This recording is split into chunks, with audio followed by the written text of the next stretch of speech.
Welcome to She Rises Up podcast with Gemma and Lara.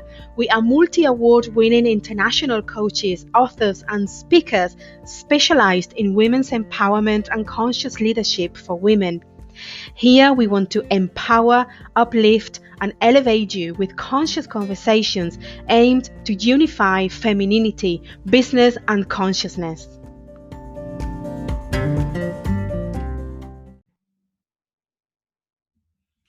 Welcome, ladies, to episode 13 of our podcast, She Who Rises Up. Gemma is with us. Hello. Hello, Lara. I'm especially excited today. I have no idea why. Let's see what's coming soon. And Lara is here with you, and we're so excited. We're so excited to dive into this week's message. And if it's the first time that you are listening to us, that you are hearing our voices, we would like to say welcome, and we hope that whatever we share with you, it's insightful and meets you wherever you are in your growth, transformation, and remembrance journey. And for any of you that are you're already part of the family, then welcome back. So the way that we're going to start is by first sharing what is it that we have learned over the past 2 weeks, some of our deepest lessons, and it's going to take about a few minutes, each of us, and then after which we are going to dive into this week's oracle card, which is very interesting, as usual, right? As usual, because these things we have noticed that they meet us all. They meet us all at different level, and the same card might mean different things to different people. So, Gemma, are you ready? I'm so ready. Okay, so what has been your greatest lesson over the past 2 weeks that you're happy to share with the ladies? Well, again, very two intense weeks. I've been through a period of time that hopefully is now ending, where everything has kind of been falling apart, or it felt like it anyway. And then I realized, okay, falling apart, things leaving me, things that I had to let go. Is the same falling apart as falling together? Are things rearranging themselves to fit the new me? Because I went through an identity change. I think we mentioned it on a previous podcast. So this new identity obviously need a new environment, a new reality. So I realized that everything that has been falling apart, it was actually preparing for the falling together and coming together of the new Gemma world. So that has been a huge learning curve for the past 2 weeks. And also realized that because I was losing everything, at some point I felt I have nothing. I remember being at my home, which currently I'm going to rent it for the summer. So I had to kind of strip it off, everything personal.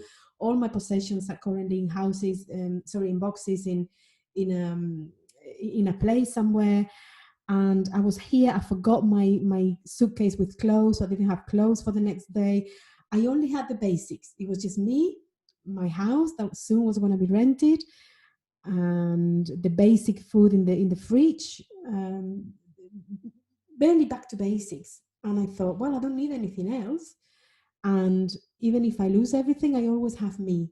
And then I realized that everything I need is inside of me. I remember this sentence when I was doing my firewalking instructor course a few years back, and we had to, at the end of the course, go through the fire 108 times, repeating the same sentence. Everything I need is inside of me. Everything I need is inside of me. 108 times going round. And then I remember that, everything I need is inside of me. Everything I manifest outside is already within me. That's why it's outside, because it was already within me first. So my twin flame relationship that I talk about, I don't know, I can't think of anything else now, but everything that I desire comes from within. So by being in that position of vulnerability, of having lost many things and being with just the basics, got me back to that place of I have everything I need inside of me. I just need to manifest it outside if I wanted to. So that was a very empowering moment. So that was my two main points for the last 2 weeks. Beautiful. And I love what you said, falling apart to falling together. That was so beautiful. So beautiful. And what did I learn? What did I learn? Rather than learning, it was a deep remembrance moment that I had. Was it last week? Yes, exactly a week ago, when I attended a live in person gathering with other women. And it seems so vintage, right? To even be to do something like that. It seems so living over the edge, I guess, right? But it was so amazing to be in the presence of with other humans, right? Which actually it reinforces the fact that we need each other, right? It's how long can we live separate from each other? And the deep remembrance that I had is the moment that I stepped into that space, I forgot how the feminine felt like. And it was unbelievable to be in the presence of the feminine at such a heightened, or from such a heightened space and point of view. And it reminded me that the feminine is not as easy as to describe it. This is what a feminine, how does a feminine look like? How does it feel? We know how it feels like. This is the point. We know how the feminine feels like. We know it deep down in our heart, but how can you actually describe it in words? Actually, it's so much bigger than word could ever describe. And it reminded me that the presence of the feminine, when I was in that room with so many of these beautiful women, it was like almost I was in the presence of the essence or the energy of the goddess. That's how big the experience was. And that's how that was my thing. Last week, that still until this week, I'm still savoring, and I'm still remembering, and I'm still digesting, and I'm still integrating some of the beauty, that beautiful experience I had. And it also reminded me that we're so disconnected. I mean, what does the feminine mean? This is some of the first questions, that any woman that wants to tap into her feminine should ask herself. What does it actually really mean to me? And because yes, it's deeply misunderstood, right? And unknown and mystery. And this is something else that I've actually realized, that the feminine could also be very triggering. It can be triggering to other women, especially if I have now, it could be many reasons of that trigger, for sure. And one of the reasons that I felt true is that if I'm not used to something, of course it's going to trigger me, right? Especially if I have forgotten that the feminine in me, when I'm in the presence of it, if I'm not self-aware enough, it's gonna feel like a foreign territory. So yeah, that was so powerful to be in that remembrance, and with the lessons that came with it at such a deep level that I'm still unfolding and integrating 1 week later. That's how powerful the feminine is. Amazing. I love that. How powerful the feminine is, that we trigger each other. Yeah. Especially when we're not used to the feminine, especially when we haven't connected to the feminine within, right? Yeah, So, absolutely. That's the key, to connect with the feminine within, and bring it together with the masculine. That's our main absolutely. job in these times. Yes. So today's card. Oh, I love it. Beautiful, right? So beautiful. Yes. So the card is called the Rebirth. The Rebirth card.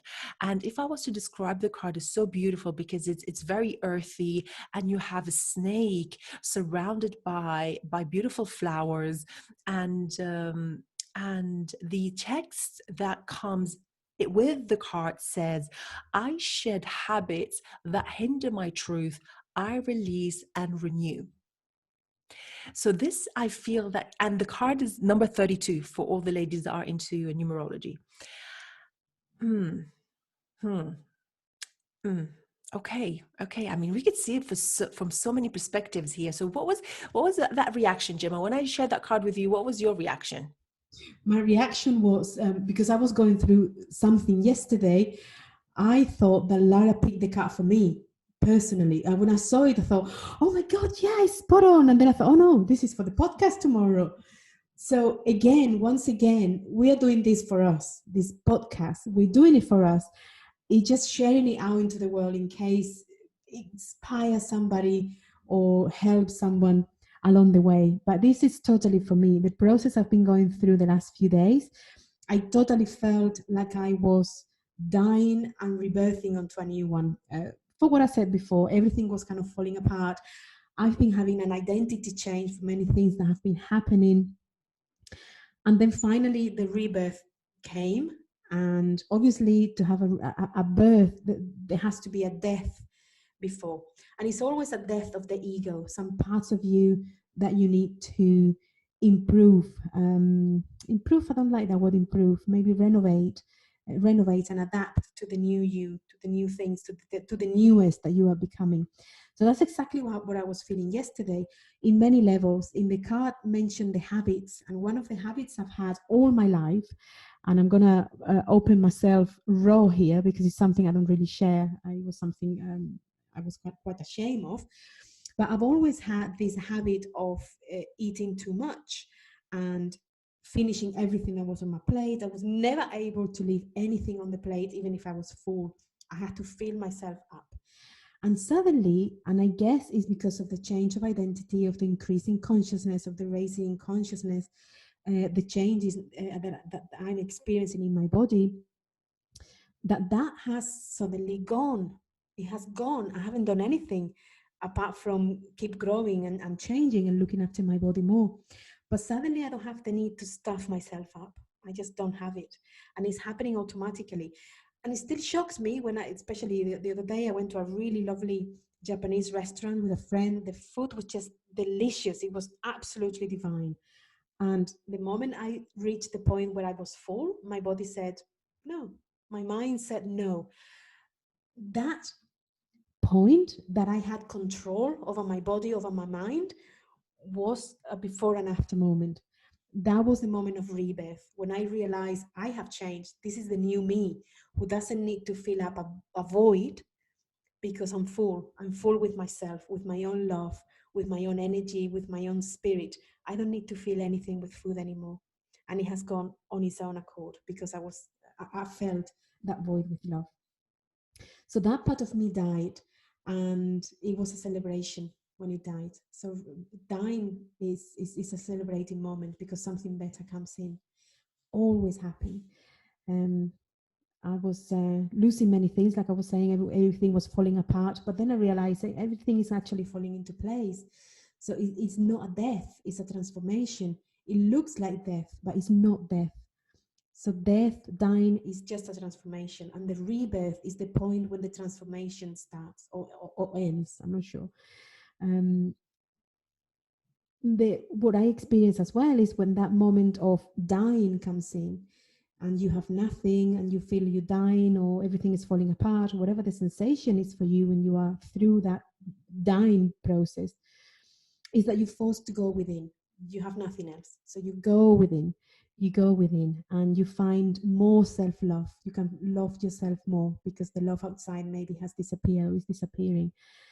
And you have your power back. You take your power back. That's two things that happen on the death process. The self-love increases and your self-power increases as well. And that's when the rebirth starts to happen at the same time. That was my experience. And when the card came, I just had the understanding of what has been happening to me the last few days. So that was a magical moment. Yes, yes. Wow. Wow, so powerful. And again, to go through that stage with you, it's very, very enlightening as well to see that our own transformation, right, day to day. Day to day, yeah. So how beautiful is that? Yeah. The card was very interesting. Again, what I mentioned earlier on is that the card will meet you where you are, and the way I interpret that card, especially with the rebirth. The name of the card is the rebirth, right? As we mentioned, and I linked it to the feminine, and which is the experience I've been going through the deep experience I've been going through for the past week, and how the snake, the which is the animal on the card, is again deeply misunderstood and feared, right? So it's like, what's really going on there about the feminine and about because, by the way, the serpent is linked also to the serpent of the Kundalini rising, right? Is also linked to the animal that enticed Eve to break the rules.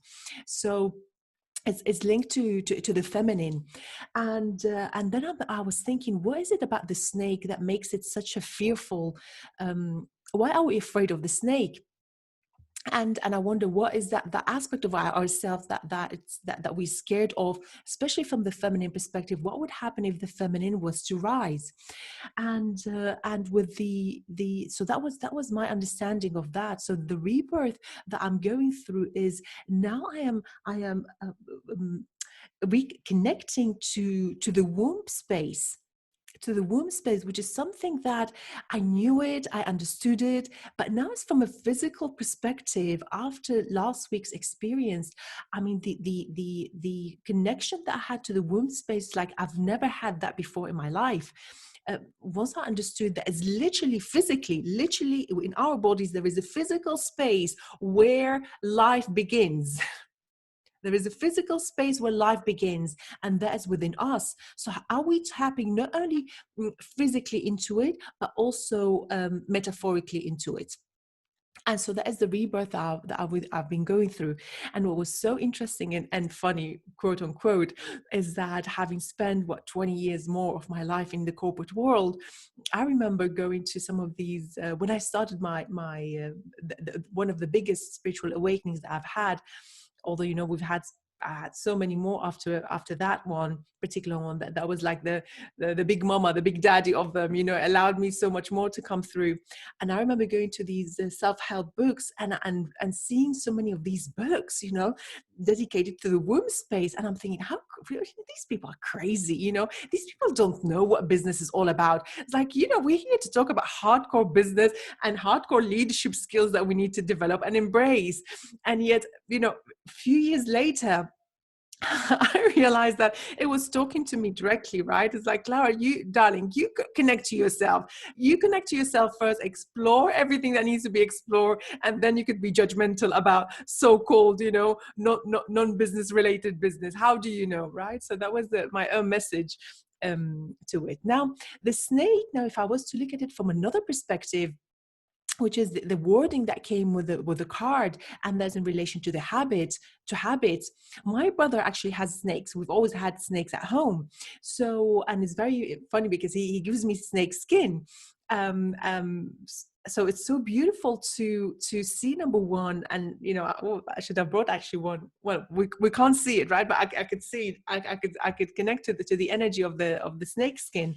And literally you see the snake, the perfection of the skin is there, with the eyes, with the mouth, everything is perfect. It's absolutely perfect. And actually the snake doesn't go through pain through that process, because it understands that it has to go through. If I need to grow, I need to shed what's old. So that is the beauty of it. So yes, sometimes, well, actually no, I'm going to take back what I was about to say. Is that do we need to suffer when we change in habits? Do we need to suffer? Is that an illusion? Is something that we have convinced ourselves that it needs to come with suffering? Or is it more from the perspective of I need to unlearn certain things, right? So yeah, that was what I got here. I love the last thing you said, but do we have to suffer when we change habits? If it's a choice, why do we create the suffering, right? It's not suffering, it's just is the process, and we should enjoy, because in the enjoyment of the process comes the learning of what the new habit that is going to replace the old habit is going to be. So I love that. Yeah. Now, having said that, also true that knowing what I know about how to install habits is not easy. It's not easy. I mean, if it was easy, everyone would be doing it. Now, we also here, I would say, we need to understand how, from a physical perspective, the physicality or the science aspect of how a habit is developed, also, and how to install new habits, and the patience that we need to go through when doing so. Shall we talk about this, Gemma? What do you think about habits? Because I wonder, it might actually help some of our ladies. Yeah, absolutely. Yeah, let's do it. In the car, so I feel it's very important for today. Yeah. Yeah, absolutely. So in here, my message would be, what I would like to share with the ladies is, number one, what habits have reached an expiry date? What habits have reached an expiry date? What habits do I need to make space for? So what do I need to make space for to bring new habits that is going to help me in my next stage of evolution? These are some of the questions that are coming to mind. Another question that's coming to mind is, what feels old or outdated? What is contracting me? What is contracting me? How can I allow and invite more expansive experiences in my life through my habits? How can I do that? Because here's something about habits, right? There is this myth that it takes 21 or 23, or sometimes they say 25 days for a habit to be formed.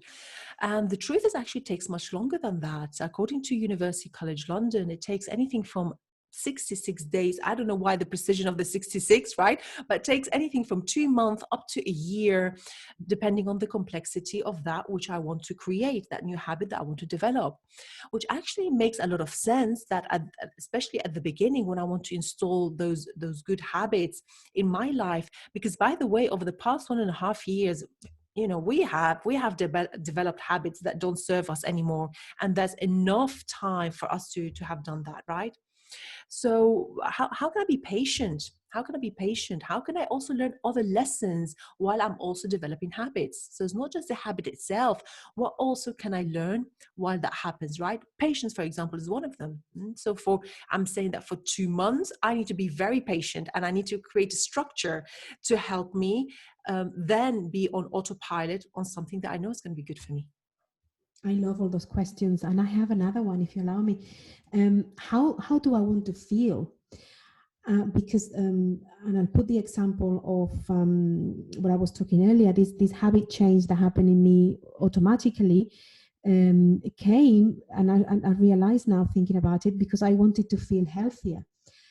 I know that wanting to lose weight wasn't enough, because I was happy with my body. I looked myself in the mirror and I loved. I learned to love myself and to love it. So that wasn't an issue at all. I overcame many fears and complexes related to overweight. So that wasn't giving me a solution. But if I wanted to feel healthier, then, and having a happier life, a more comfortable life, so I could go up the stairs without problems, or walk faster, or just be healthy in general, and have this zest for life that I had less of, then that worked. And by choosing, I want to feel better with myself, better in my body, I want to feel healthier, then I knew that I had to change some habits. And for me, it was easier to make that change, because I have a huge goal that I resonated with.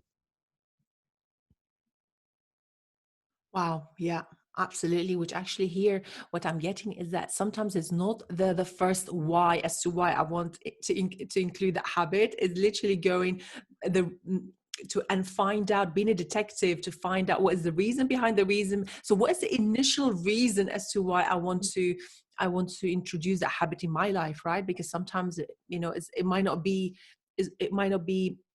meeting the bigness of it within you. So this is what it feels. Totally. So that's why I think a coach is so useful when you want to change a habit, because the coach will help you to go really deep for the reason that you want to change, and then that will be the motivation and the inspiration for you. Because for me, losing weight to look better, that didn't do it for me personally. Of course, for you might be different, but feeling healthy, I really wanted that at this point in my life. So yeah. Wow, amazing. Congratulations. That is massive, especially when it comes to food related situations, experiences. That is massive. And I've read somewhere, and I've come across the same thing a few times, and I think it really got into my consciousness, and I embraced it as well. That if you learn to manage your food intake, or to control it, you can control everything. So by taking charge of that part, you can control anything. And for me, that has been a huge weakness. So having that control, or that way of managing the food I take, give me so much power to know that I can do anything now. Wow. It's been a huge change. Yeah. Do you know what? I have somebody in mind right now, which is a beautiful lady that I'm working with, and of course I'm not going to mention names, but I have her in my heart right now because I feel that she's going to love what you just said. I hope she listens to the podcast. She's going to love it. Okay, let's start wrapping up.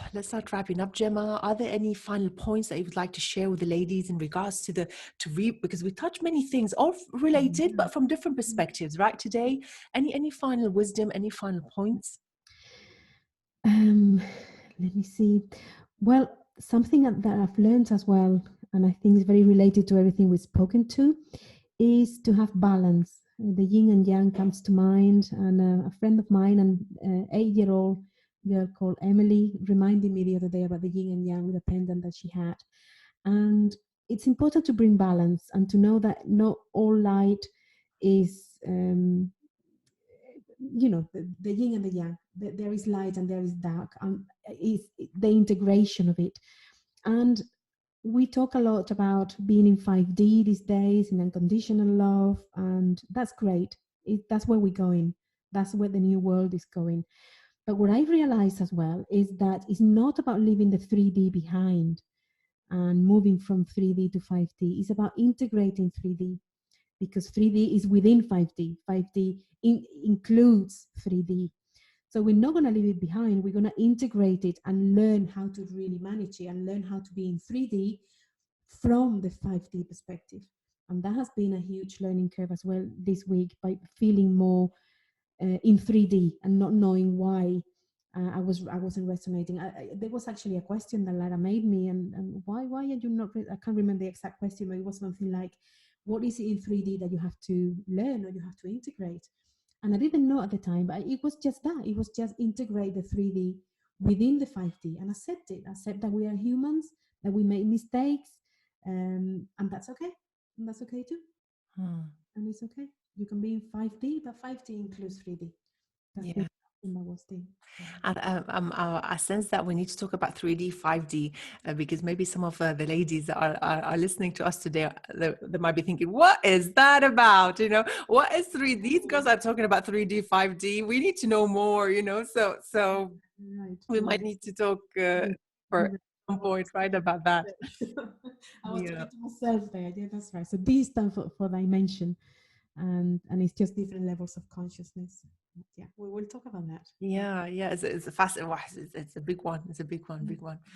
And from my perspective, apart from everything that we've covered, I would say learn how the brain works. Learn about that. Learn how new pathways are being formed, and also realize that even if I want to install new habits through a new pathway in the brain, the old pathway will always stay there. I could not get rid of it.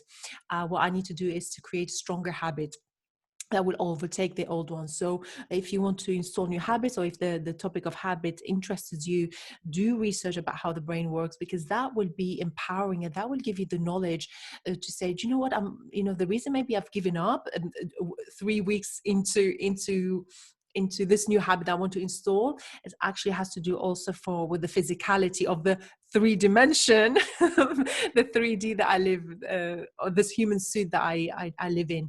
So I highly recommend you doing that, and identify your triggers. That's step number 2 as well, if you want to look into habits. So the first one, learn how the brain works, identify your trigger, also get prepared. Prepare yourself, schedule, put things into your diary. For the first at least 2 months, we may have to artificially make things happen until it becomes a point where it becomes natural to us.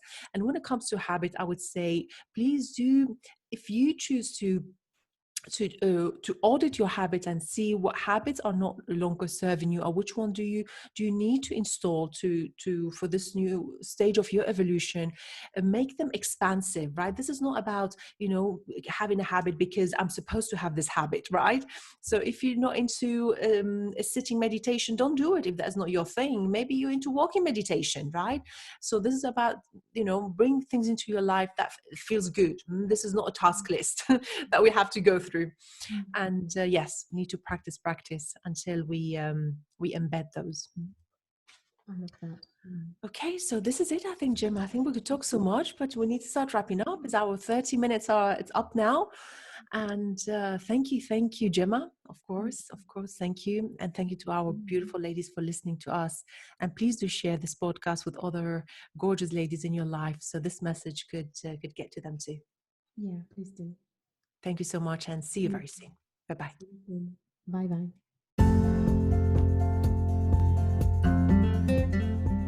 That's all for today, ladies.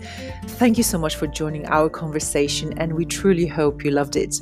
If you haven't yet, please do subscribe to our podcast and also share it with other fabulous ladies so they could benefit from it too. If you want to get in touch, you could find us on all major social media platforms. Speak to you very soon.